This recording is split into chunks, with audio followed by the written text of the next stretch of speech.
Okay, here we go.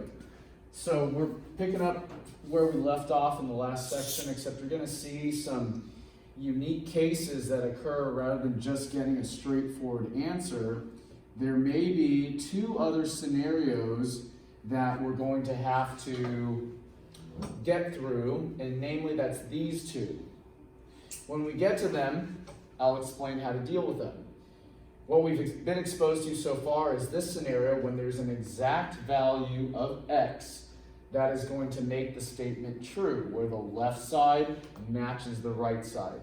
So let's take a look at how to solve this. Recall from your previous homework that we would subtract 8 from both sides, and you would get 7x equals 21. Then, one little thing that we haven't discussed on the last homework is what happens when there's a value being multiplied by the variable, when there's a coefficient?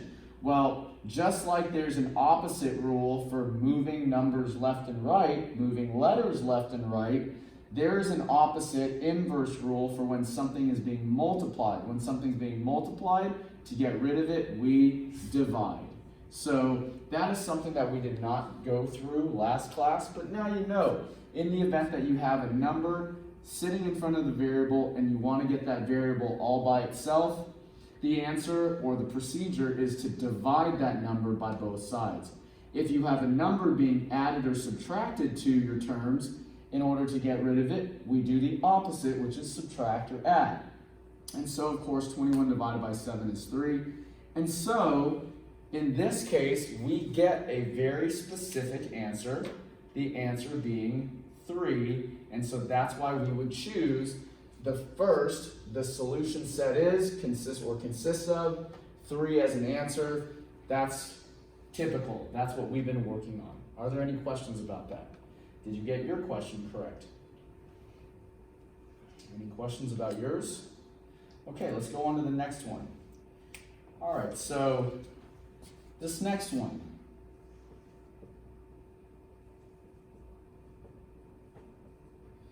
So in this next problem, I would do the same thing. I have 23 being added to, or technically it's added because it's positive, but the negative 3x is on the other side. I would subtract it from both sides.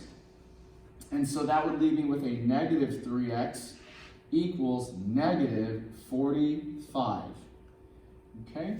Now, from here, if I want to get the variable all by itself, I see that there is a number in front of it, just like I saw that there was a number in front of this one.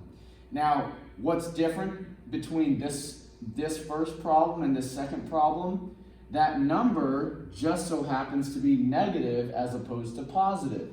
Well, the only thing you need to remember is that if you have them being multiplied, divide by the exact value. Don't do the opposite sign like when we add and subtract and move things left and right using addition and subtraction. You would divide by the exact value. See how this is a positive 7? We divided by positive 7. This is a negative 3. We divide by negative 3. However, if we're moving things left and right, if there's a plus 8, yes, that's when we subtract it and do the opposite. Okay? So there it is. And then the answer to this is a positive 15 because a negative divided by a negative is a positive, and 45 divided by 3 is 15. Now, because we get a very specific answer, that means we're going to choose option A and submit that the solution set consists of the value 15. Any questions about that at all? Did you get yours correct? I hope so. If not, let me know and I will be happy to answer your question. Yes? So it's 25 minus 6x equals negative 53. Okay. What did you do first? Subtract 25. Good job.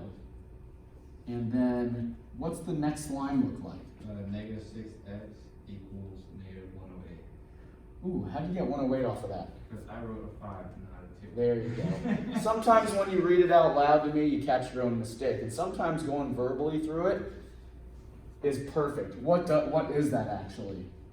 78. There you go. And that should set you up. Let's just finish it out. So then you divide negative 6 both sides, and that equals x equals 13. Very good. Well done. well, a little mistake. And I think that every question you've asked me pretty much so far has just been small stuff, little things, and it happens. So just sometimes if you're not getting the right answer, it doesn't seem to be looking right, read it out, work backwards, double check your work. Good job.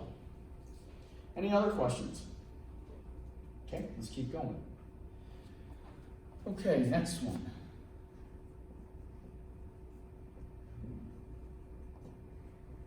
Okay, so this is kind of like what we left off on in our last class. Recall in our last class that we had variables on both sides, numbers on both sides, and so we used our opposites, additive inverses, to move the letters over to the left or right, like we said. 9x minus 6x is 3x. I said last class that you could do both steps at the same time, but I personally, for just teaching you guys, will separate the steps out. When I say separate, I mean I could have added 3 and done it all at once, which many of you probably are comfortable with, but I chose to move the letters, the variables first, then move the numbers, constants second. So that leaves you with 3x equals what? Negative 69. So these right here, these lines of work could technically all be combined into one line and get right down to here if you want to. But if you want to do one step, rewrite, another step, rewrite, that's great. No matter what, in this block of the problem, you're using addition or subtraction, addition, to move things across the equal sign. When you get to this last step, just like we saw in the previous problems, and there's something multiplied by your variable, 1, 2, 3 examples, we then use our division to clear that out, to divide it out. And so x equals a negative 23. Negative divided by positive is negative, and then 69 divided by 3 is 23. And I know that if you guys had enough time, you could get that as well. Any questions about that? Your problem.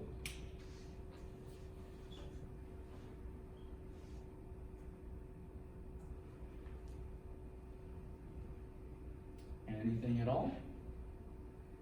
Anything. You just let me know. Now, again, because this one is a precise answer, an exact value, I would put it in for option A as negative 23. We have yet to see these two scenarios. We will soon enough. Any questions? Things I can help you with? Okay. Let's take a look at the next one.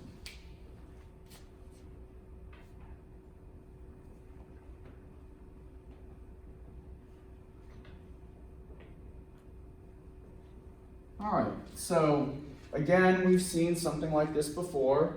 We know that in a scenario like this, we need to distribute 3 times 2. Positive 3 times positive 2 is positive 6. Positive 3 times a negative 3x is going to be a negative 9x. We need to do the same thing on the other side. 2 times 5x. Positive 2 times positive 5x is going to be a positive 10x. And then positive 2 times positive 2 is a positive 4. And now once I've distributed, opened up parentheses, I'm now back to something like we had in our previous problem. And I can move things around appropriately. So what am I going to do? Well, I'm going to do this. I'm going to make my life a little bit easier so I don't have to deal with many negatives. I'm actually going to move my letters to the right. Recall that in the previous lesson, someone had asked, hey, do I always have to have variables on the left and constants on the right, letters on the left, numbers on the right, letters on the left, numbers on the right? No, you don't. It's not a requirement so long as you do the moving correctly. As long as you move things over correctly, you don't always have to have letters on left, numbers on right. You can guess that the reason that I did this is because I really don't want to deal with negatives if I can help it. If I move the 10x to the left, that's going to make this a negative 19x, which is just going to be a little bit more difficult to deal with. By moving the letters to the right and the numbers to the left, I avoid working with negatives because, as we know, sometimes when you work with negatives, it opens up more opportunities for error. 6 minus 4 is 2 equals 19x. And now I can divide both sides by 19. It doesn't matter that my value is on the other side. It's the same thing. And we'll submit the answer just to make sure it's correct, but it is a precise answer, as albeit a fraction, but that's okay. All right? Any questions about that problem? Let me know. I'll be happy to do yours.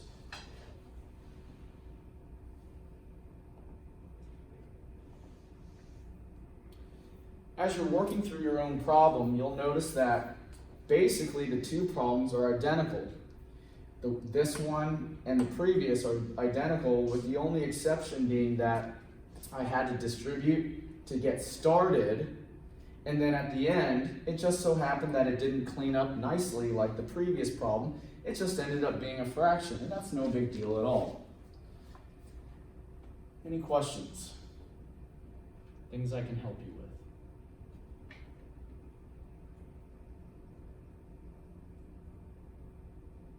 Let me know.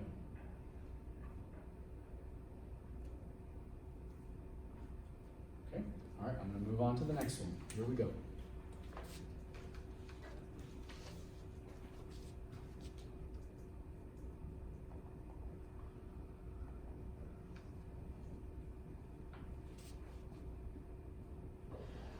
All right, let's go distribute. So 4 times x, 4x. 4 times positive 2, positive 8.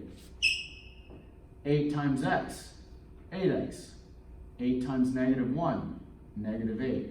I don't distribute this 8 to this 12 because this 12 is not in parentheses. I'm going to leave it out here. Got it? Okay. Now,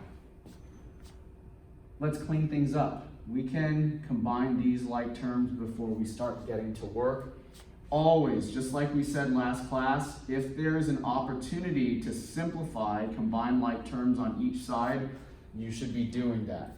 So if you see the opportunity to simplify, combine, collect, on the left side, simplify, combine, collect, like on the right side, you should do it. How do you know we're ready to go? Because now everything is collected and we look like this. We look like this.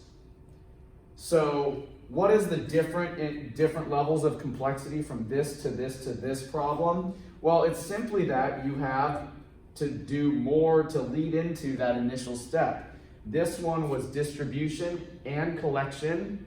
The previous one was just distribution. The previous one was ready to go. But even this was a little bit step higher from the previous because it had variables on both sides. All right, so let's go for it. I am once again going to move my letters to the right. Take a moment to see why I did that. Why did I choose to move my letters to the right? Once again, why did I move my variables to the right once again? Because by doing that, I avoid dealing with negative numbers. And that, of course, helps me minimize, not guarantee, but minimize my chances of making a mistake. And so if I move my letters to the right, if I'm choosing that to be the layout, then I need to move my numbers to the left. So if I move my letters to the right, then I need to move my numbers to the left. 8 minus 4 is 4 equals 4x. And now I am in a great position to finish off the problem like we've done before. Okay? And so I divide both sides by this 4, coming from here, not that 4, it's this 4 because it's attached to the variable. Just so happens they're both the same number, and so x equals 1. Once again, we have a precise answer, and we have yet to see B and C being utilized. Are there any questions about number 18 on your end, or for my problem? Any questions at all? You just let me know. Happy to do yours.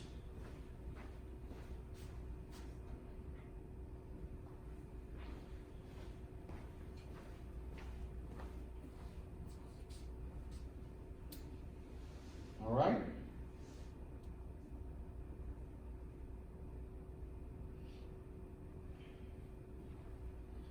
Okay, let's go do another one.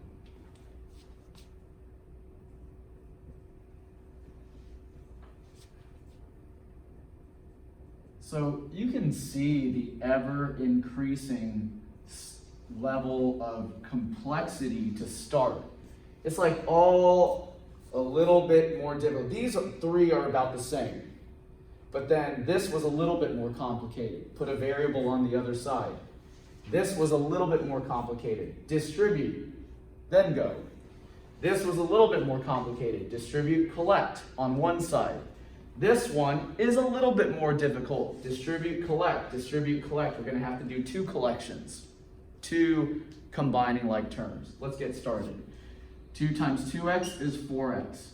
2 times -7, -14. I do not multiply 2 by -3 because it is not in parentheses. So that -3 is going to be out here. And in a moment, we will collect those two together, combine those two.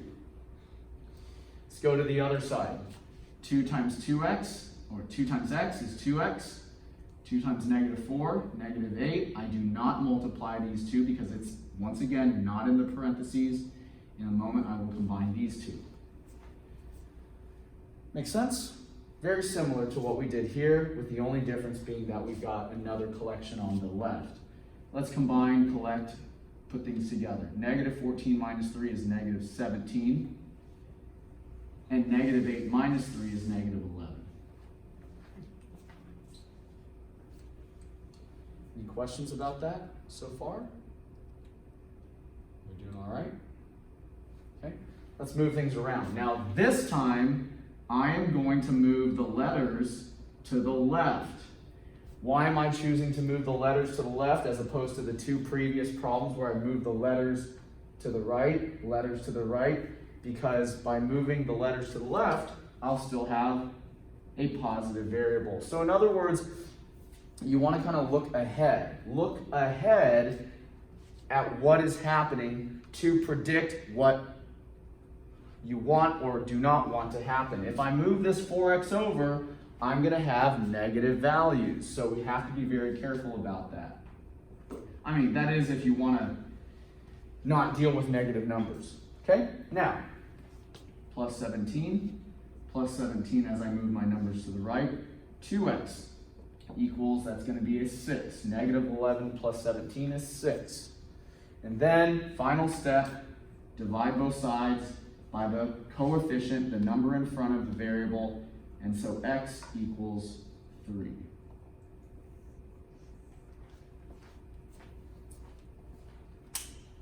Once again, a precise answer. Good. Any questions about number 19? Anything I can help you with? Notice, this section is a really good example of just little incremental increases in difficulty, but if you look at the overall theme, it's not really that difficult, especially if you've been practicing and doing your homework. Any questions, things I can help you with on your problem? Just let me know. Okay, all right, let's go to 20. All right, so let's do this one over here.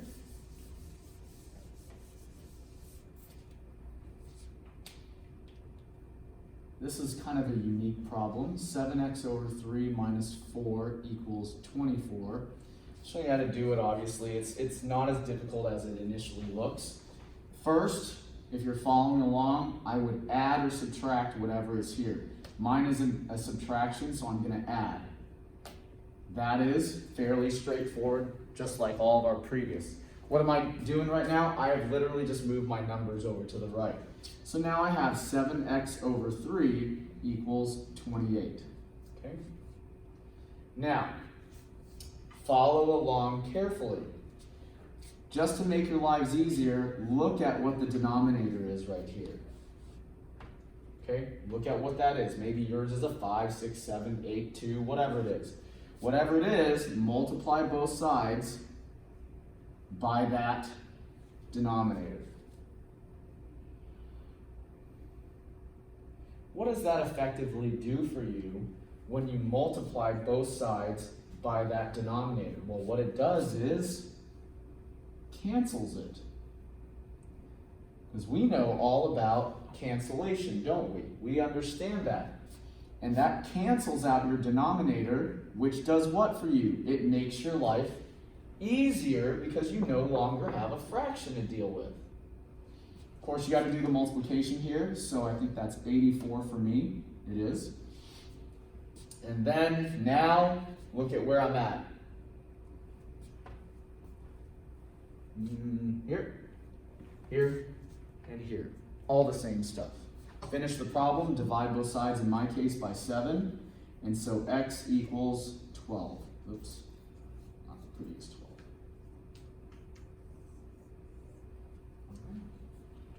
Now, any questions about your number 20? I'm happy to help you with it.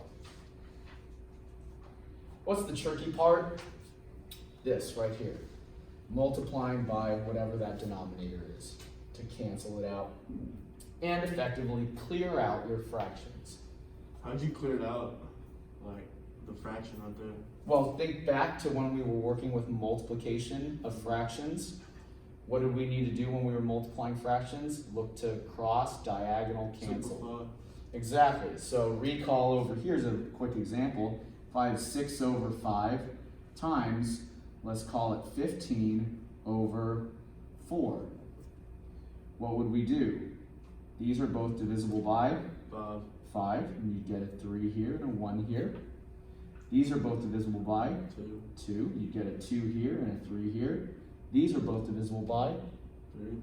So you get a 1 here and a 1 here. I just didn't show it, right? So that was the key piece. Make sense, everybody? Good question. Anybody else unclear about how that happened? Just think back to cross cancellation, right? That's the principle that drives what I just did there, all right? That concept. I just didn't write out the 1 in the 1. But you can see after I multiply it, I'm left with just 7x. Good. Other questions? Okay. Now let's take a look at 21.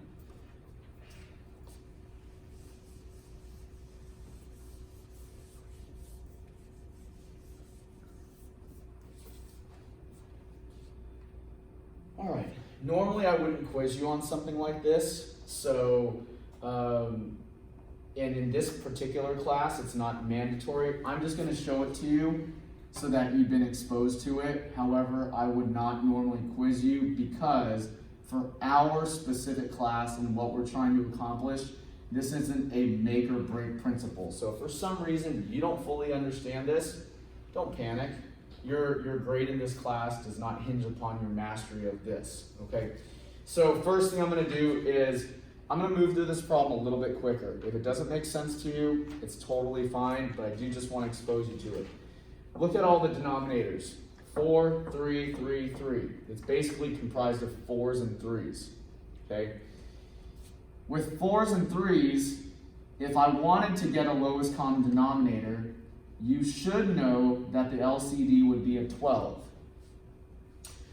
So what we do with that 12 is we then multiply it by every single term. Sorry, I'm running out of space. I used too much over here. That's okay, I'll have enough.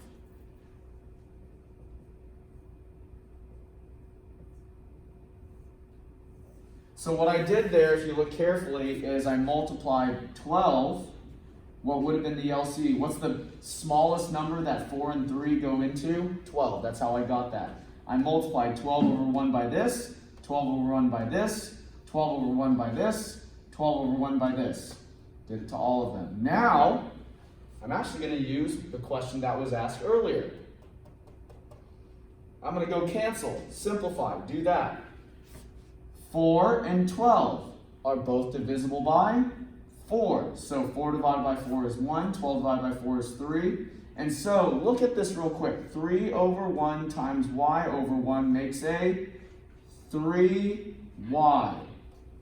Take a moment to look at that. I cancel based on what we just did here and here. Same skill.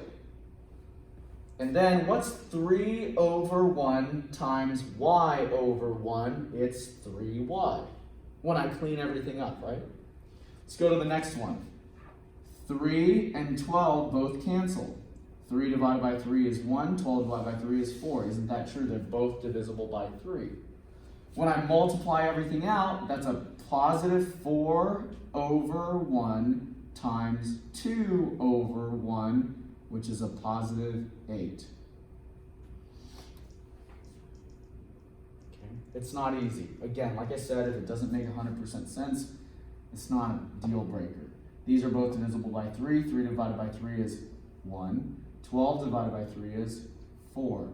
4 over 1 times y over 1 is just 4y. And the last one, divide by 3 is 1, divide by 3 is 4. Negative 4 over 1 times 2 over 1 is a negative 8. I am not going to finish out this problem because at this point, it's just like all these, okay? I only brought this problem up to show you this very sort of complex clearing out of fractions. That's the only reason why I brought it up, okay? Again, if it doesn't make sense to you, don't panic. It's not a deal breaker. I just want to show you and say that you've been exposed to it.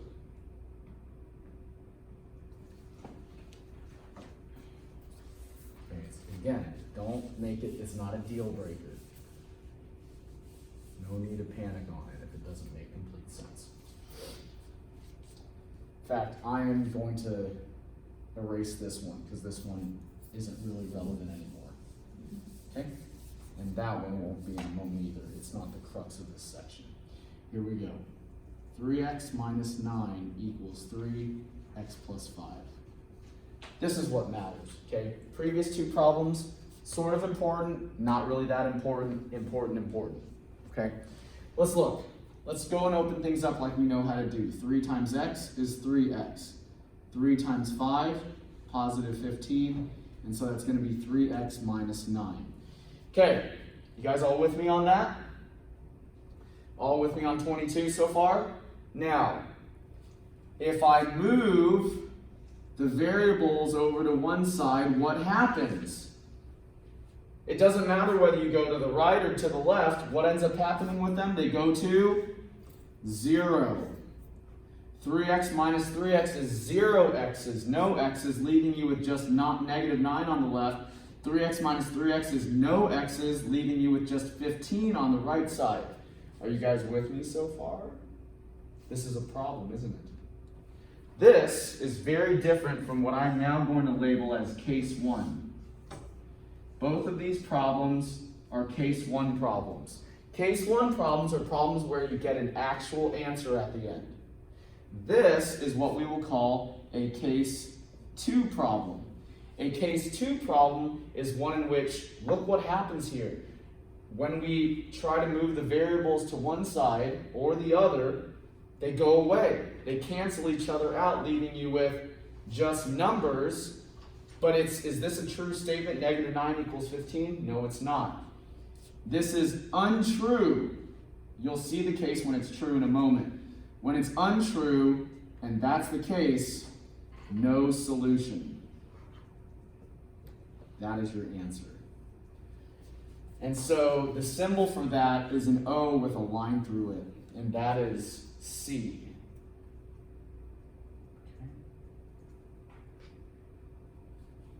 Okay, you see what just happened there?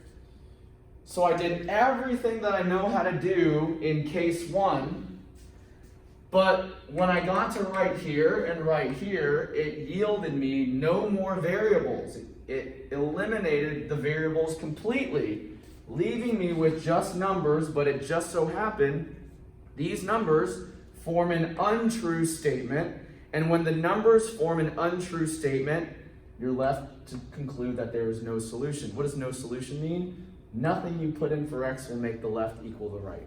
That's what it means. Okay?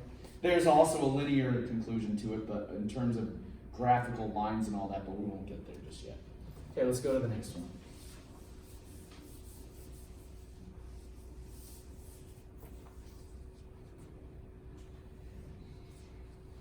Get a different marker.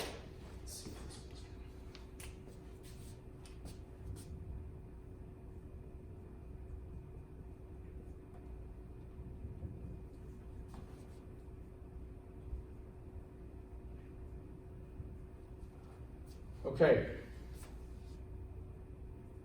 Let's go open things up, shall we?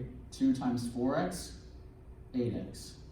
2 times positive 5, positive 10.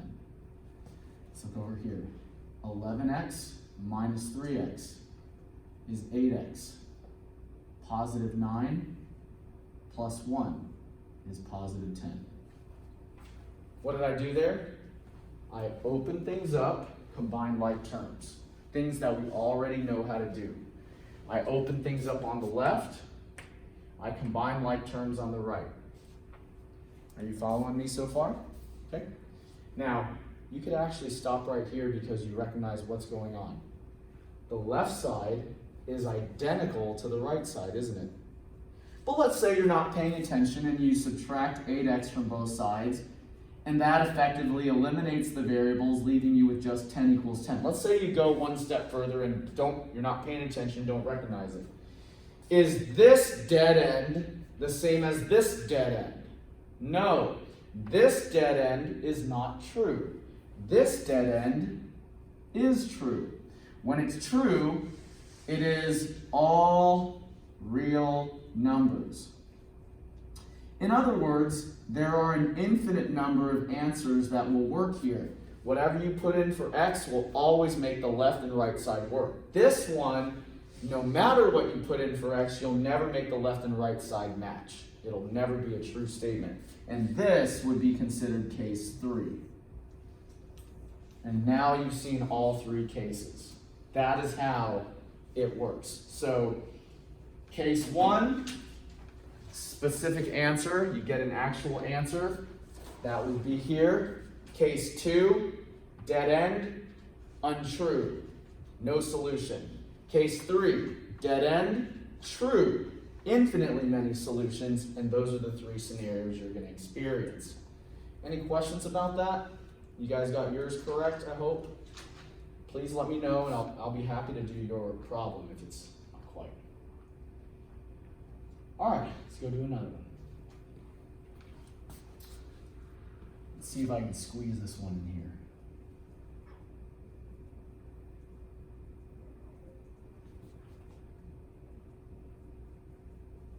Just right. Okay, let's combine like terms. 4x minus 5x is what? Negative 1x, or just negative x, which equals, I'm going to open up parentheses, and negative times an x, I'll just write this down, is a negative x, and negative times a 4, positive 4, is a negative 4. Got it? Okay. Now, from here, so I've got 4x and a negative 5x is a negative x, plus 1. I open up parentheses, look, we did this last class, a negative times an x is a negative x, negative times a positive 4 is a negative 4. I need to combine like terms over here. I can't do anything on this side, but this side, 5 minus 4 is a positive 1, and I have a negative x plus 1. Look, these are identical, aren't they? They're identical, which means that it's going to be case 3. Now, if you went one step further and you added x to both sides because you weren't sure, you would get 1 equals 1, which is a true statement. So this is case 3, infinitely many solutions. Yours might be different. You have to do the work to find out. Now, how can I easily identify case 2? Because look, the variable term is the same, but the numbers are different. Case 3, the variable terms are the same, but the numbers are the same. That's the difference. Case 2, same variables, different numbers. Case 3, same variables, same numbers. So, there it is, if that helps you. All right. Okay, let's go to 25.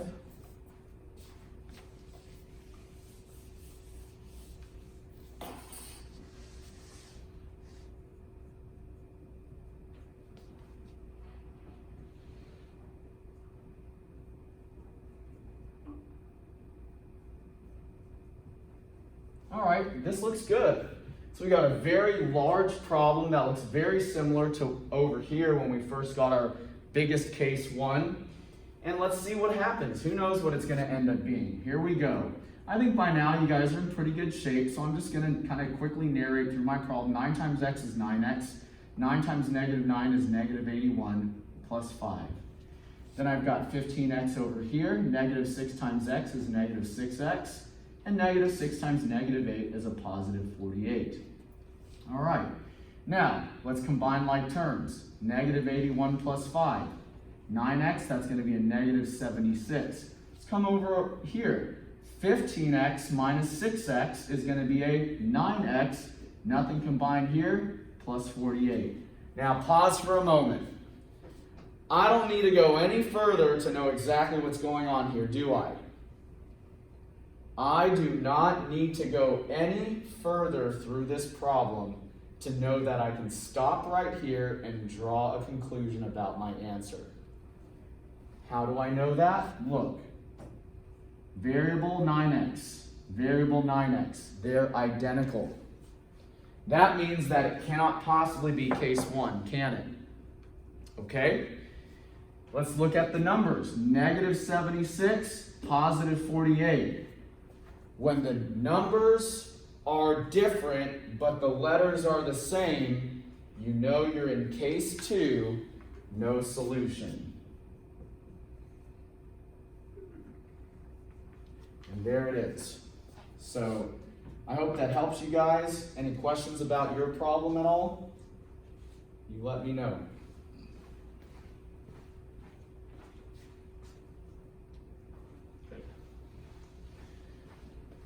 Questions? Did you guys get yours correct?